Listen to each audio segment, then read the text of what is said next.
15 minutes. I'm sorry? It says 15 minutes? I didn't hear it say anything. No, the timetable. It's written on the bus stop if you... Oh, yes. Thank you. 15 minutes. If you can trust it. Trust it. The timetable? Oh, yes. Yes. I trust in it.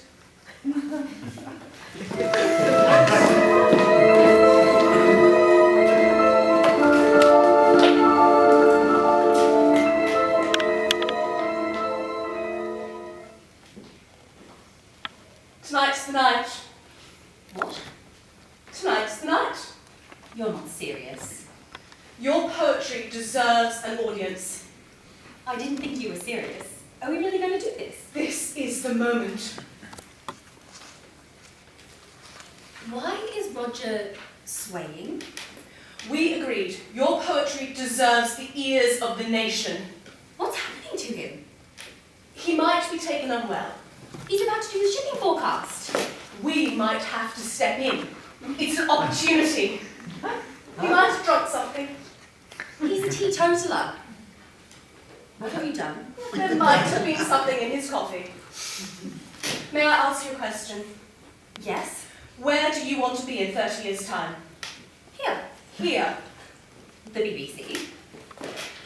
But are you happy in the typing pool? Stagnating in the pool? Are you happy? Aren't you? May I share something with you? May I share something with you? Your poetry, it's very good. Well, I don't know. Well, I do know, my dear. You can trust me. I have been here a long time, and I have read a great deal of poetry and drama and... Weather forecasts? It happens right here, in this very room. Well, in that room, really. The magic happens here. I've been here for 34 years, and I've seen the magic. I've seen it evolve. I have read poetry and drama. I've seen it up close. And I can tell a mellifluous voice when I hear one. I have that vision. I feel the wind blowing. What? You read my notebook? I found it. Where? In your handbag. You stole it from me. I feel the wind blowing. Blowing. I think there should be two blowings for emphasis. Blowing in my soul. I feel the current pulling at my soul. It was inspired by the shipping forecast. I know, I could tell. You did? But we must be swift, my dear. As swift as the winds over Cromarty. Roger's going to pass out in a second or two. What's going on with him? Well, it's only sleeping pills. Only? Now. Wait a minute. He might not be fully unconscious yet. Now, don't worry, dear. He is going to be absolutely fine. How do you know? Have you done this before? Now, come along, girl. This is our moment. I feel the tide crashing against my mind.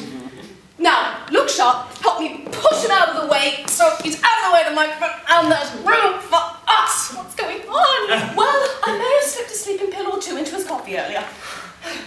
Now listen to me, Melanie. Your poetry deserves an audience. It's not really poetry until it's been heard by an audience. It won't be art. What about the shipping forecast? Well, no one's really going to know the difference. I can speak just like Roger.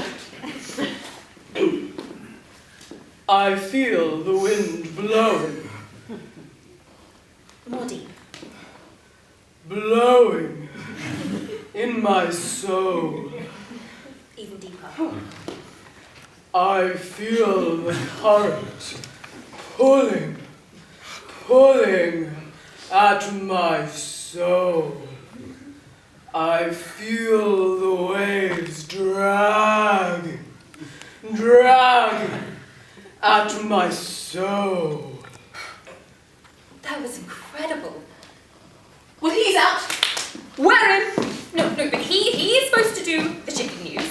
my father. He listens to the shipping news. I've listened to the shipping news my whole life. And now you're going to make the shipping news. He is on in 2 minutes. No, he's not. He isn't? No, we are. And now, the shipping news. I feel the wind blowing, blowing.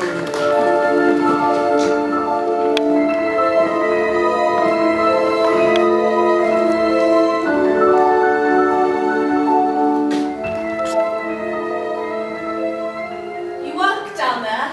Yeah? At that public house, the Rose and Crown. The Crown and Anchor? That's where I was. That's why I'm cold. Sorry? She said to me that we would meet outside, and I waited outside. We hadn't seen each other for a long time, you see, since she left, and I was concerned that we might not recognize each other, so we agreed that we'd meet outside, but she didn't come. I hadn't seen her since she left the BBC, you see. It was down to me, all that success, all that poetry. Why would she be scared to see me after all her success? And mine? I was the best announcer they had.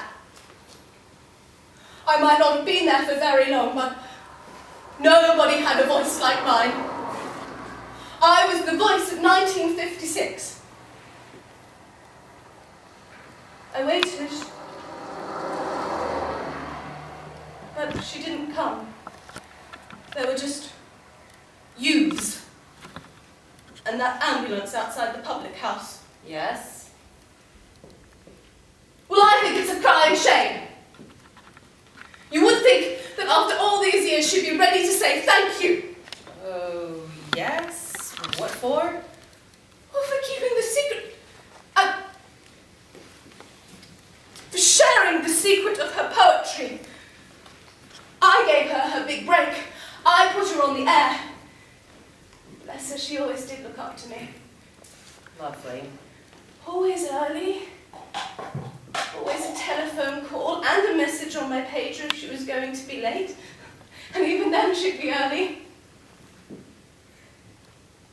I haven't seen her since she left the BBC. I do hope she didn't feel guilty about anything.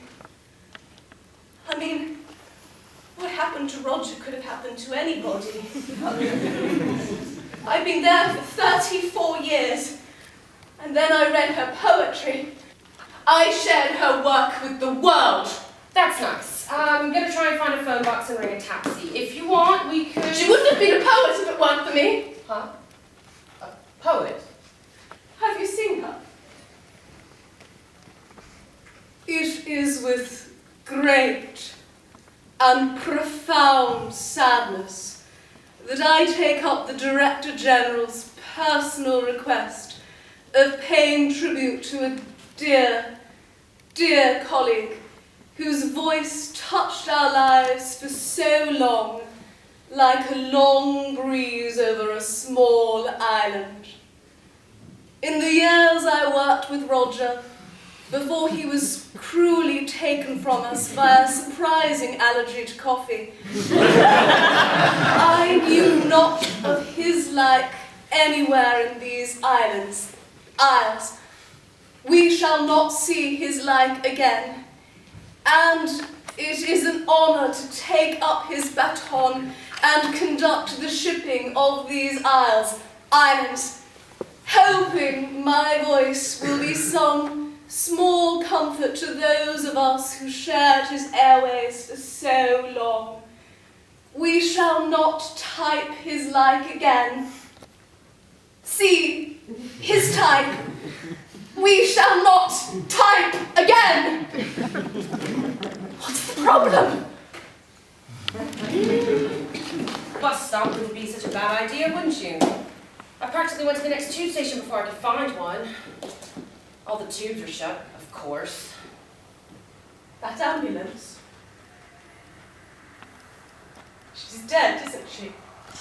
I think she might be. She used to be so young. Obnoxiously young. Well, that's my taxi. You sure I can't give you a lift somewhere?